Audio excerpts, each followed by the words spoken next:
আসসালামাইকুম। শুরু করলাম নতুন আরেকটি ভিডিও। আর আজকে আমরা দেখাবো চতুর্থ শ্রেণীর যে গণিত, সেখানে আমরা বিগত 20 পৃষ্ঠা পর্যন্ত দেখিয়েছি। আজকে আমরা অনুশীলনীর যে প্রশ্নগুলি সেটা নিয়ে আলোচনা করব এবং আপনাদের যদি লেখার বা কোনো কিছু লেখে অঙ্ক করা লাগে সেটা আমি করে দিচ্ছি এবং আমাদের পোস্টে আমাদের চ্যানেলে থাকুন, আমরা এরকম লিঙ্ক দিয়ে দিব বা পোস্ট দিয়ে দিব।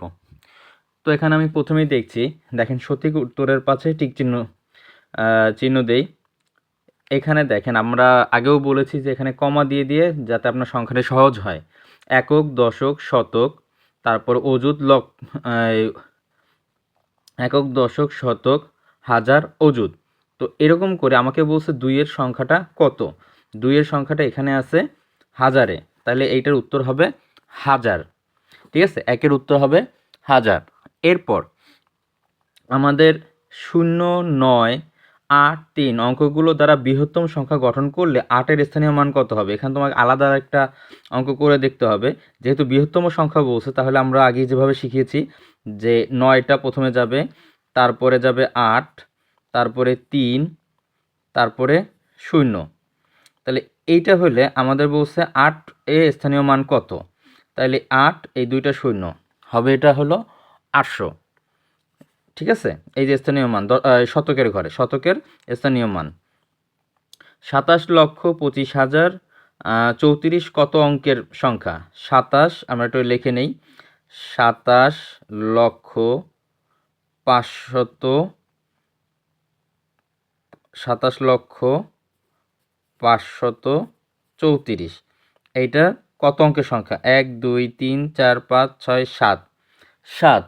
তাহলে এইখানে উত্তরটা হবে 7। আবারও আমি বলতেছি, এখানে লক্ষ বলছে, তাহলে আমি 27 লক্ষটা আমি আলাদা করলাম, দেন আমাকে হাজারেরটা আমি 0 দিলাম যেহেতু হাজারের কোনো কথা নেই, এবং 534। ঠিক আছে, তাহলে এখানে মোট 60টি। আবার এখানে দেখি 4 নং 4, 8, 8, 6, 0, 7 অঙ্কগুলো দিয়ে বৃহত্তম জোড় সংখ্যা, আবারও বলতেছি গঠিত বৃহত্তম জোড় সংখ্যা। তাই জোড় সংখ্যা হলে আমাকে প্রথমেই দেখতে হবে যে পিছনে সবগুলো জোড় আছে কিনা। যেমন এখানে 6 আছে, 4 আছে, 0 আছে, 8 আছে, অর্থাৎ 4টায় জোড় আছে, সমস্যা নাই। এখন বলছে বৃহত্তম।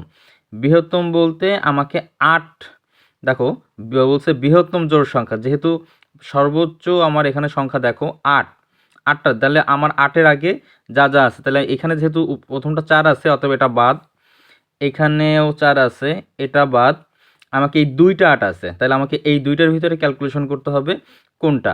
দেখো 8, 8, এটাও 8, 8, দুইটাই 8, 8 আছে। এরপর এখানে আছে 7 আর এখানে আছে 6, তাইলে এইটার ফল হবে এইটা, এটাও ক্রস। ঠিক আছে, খ নাম্বার দ্বারা আমি একটু এটাকে 3, 3, 2, তাহলে 8,87,640, তাহলে এটা হয়ে গেল। এরপর রথি 5 অঙ্কের ক্ষুদ্রতম সংখ্যা লিখে সাথীকে তার আগের সংখ্যাটি লিখতে বলল। রথি কি করছে, 5 অঙ্কের 5টা অঙ্কের 1, 2, 3, 4 মানে আরেকটা অঙ্ক দিয়ে সেটার আগের সংখ্যা, তাহলে 5 অঙ্ক হইলে তোমার 1 দিলাম, 1, 2, 3, 4, 1, 2, 3, 4, 5, 5টা করলো 5 ক্ষুদ্রতম সংখ্যা।